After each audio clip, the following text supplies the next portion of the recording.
दोस्तों नमस्कार, मैं राम सूरत यादव।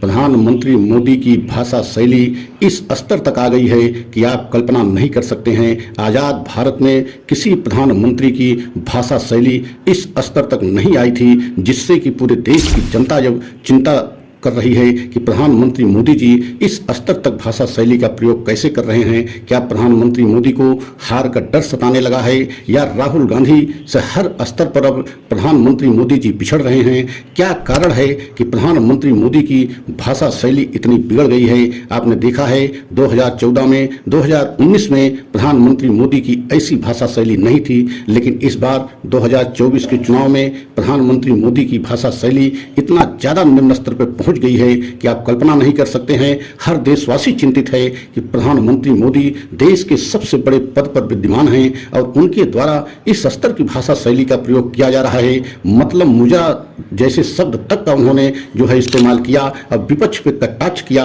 तो आज हम सिलसिलेवार जो है प्रधानमंत्री मोदी की खासकर पहले चरण से लेकर के 7वें चरण तक जो है पूरा विश्लेषण करेंगे कि किस तरीके से प्रधानमंत्री मोदी की भाषा शैली बिगड़ी है। क्या प्रधानमंत्री मोदी को अब एक तरीके से हार का डर सताने लगा है और प्रधानमंत्री मोदी को हार एक तरीके से दिखने लगी है?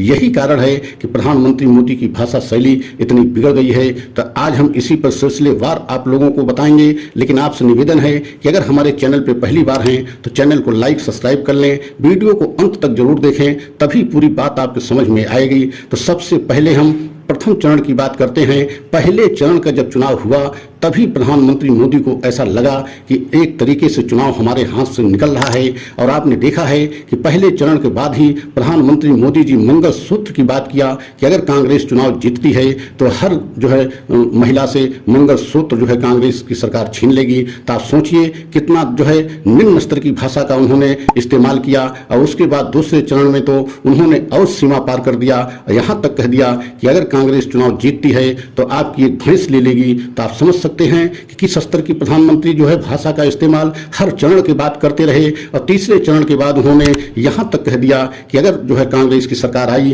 तो आपके 2 कमरे बने हैं तो 1 कमरे जो है कांग्रेस की सरकार ले लेगी। तो आप कल्पना कीजिए कि हर चरण के बाद प्रधानमंत्री मोदी की भाषा शैली में गिरावट देखी जाती रही। और छठे चरण के बाद तो उन्होंने यहां तक कह दिया कि कांग्रेस वाले या विपक्ष के इंडिया गठबंधन एक तरीके से मुजरा कर रहे हैं। तो आप समझ सकते हैं कि इस स्तर तक अगर प्रधानमंत्री की भाषा शैली आ जाए तो आप कल्पना कीजिए कि क्या प्रधानमंत्री मोदी को एक तरीके से हार दिखाई देने लगी। और अगर हार दिखाई देने भी लगी तो इसमें चिंता की कोई बात नहीं होनी चाहिए, क्योंकि लोकतंत्र की यही खूबसूरती है। हार जीत होना एक अलग विषय है, लेकिन पीएम जैसे पद की एक गरिमा का अलग विषय होता है।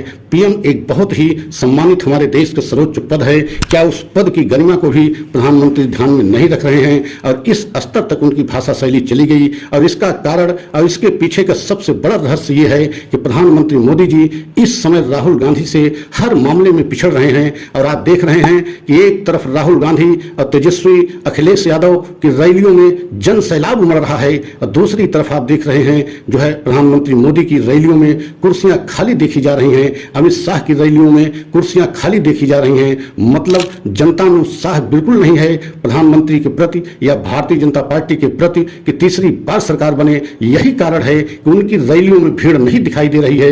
लेकिन वहीं दूसरी तरफ राहुल गांधी की रैलियों में जन सैलाब उमड़ रहा है। अखिलेश यादव की रैलियों में पूरी तरीके से जनता इतना ज्यादा भीड़ आ रही है कि आप सोच नहीं सकते, कल्पना नहीं कर सकते। और उधर बिहार में तेजस्वी यादव ने तो एकदम धमाल मचा रखा है कि वहां पूरी तरीके से तेजस्वी यादव को अपने हाथ में पूरी कमान ले लिए हैं। और जबकि आप देख रहे हैं बिहार में प्रधानमंत्री कितनी जल्दी जल्दी दौरा कर रहे हैं, लेकिन उसके बावजूद बिहार में एकदम जो है प्रधानमंत्री के प्रति जनता में उत्साह दिखाई नहीं दे रहा है। तो एक तरीके से प्रधानमंत्री हर स्तर पर राहुल गांधी से पिछड़ रहे हैं और राहुल गांधी की भाषा का एक तरीके से नकल उतार रहे हैं। जिस तरीके से राहुल गांधी ने खटाखट जो है बैंकों में महिलाओं को पैसा भेजने की बात किया है, उसी भाषा का इस्तेमाल जो है प्रधानमंत्री करते फिर रहे हैं। लेकिन अब एक तरीके से जनता पूरी तरीके से संतुष्ट हो गई है कि राहुल गांधी की जो है गारंटी में, राहुल गांधी के वादे में दम दिखाई दे रहा है। और यही कारण है कि राहुल गांधी के साथ और इंडिया गठबंधन के साथ पूरे देश की जनता में उत्साह दिखाई दे रहा है। अब बदलाव की लहर चल रही है। इस बार जनता चाह रही है कि बदलाव हो और यही कारण है कि प्रधानमंत्री मोदी जी इतना घबरा गए हैं, इतना डरे हुए हैं, इतना परेशान हैं कि उनको लग रहा है कि सत्ता हमारी जाने वाली है और सत्ता से डर करके इस तरीके का भाषा शैली का इस्तेमाल कर रहे हैं जिससे पूरे देश की जनता का भी आलोचना अब प्रधानमंत्री को झेलना पड़ रहा है, क्योंकि आज तक आजाद भारत में कोई भी प्रधानमंत्री ऐसे भाषा शैली का इस्तेमाल नहीं किया था जिस तरीके से जो है प्रधानमंत्री मोदी जी कर रहे हैं। और आप देख रहे हैं, यही नहीं सोशल मीडिया में भी राहुल गांधी मोदी जी से बहुत आगे निकल गए हैं। वो चाहे यूट्यूब चैनल पे देखिए, चाहे इंस्टाग्राम पे देखिए, चाहे फेसबुक पे देखिए, कहीं भी देखिए, ट्विटर पे देखिए, हर मामले में जो है राहुल गांधी जो है मोदी जी को बहुत पीछे छोड़ दिया है। और यही कारण है कि मोदी जी बेहद हैरान परेशान और डरे हुए दिखाई दे रहे हैं कि राहुल गांधी इस समय बहुत ज्यादा आगे निकल चुके हैं और राहुल गांधी के प्रति पूरे देश की जनता का विश्वास बढ़ता जा रहा है। और राहुल गांधी के साथ साथ अखिलेश यादव,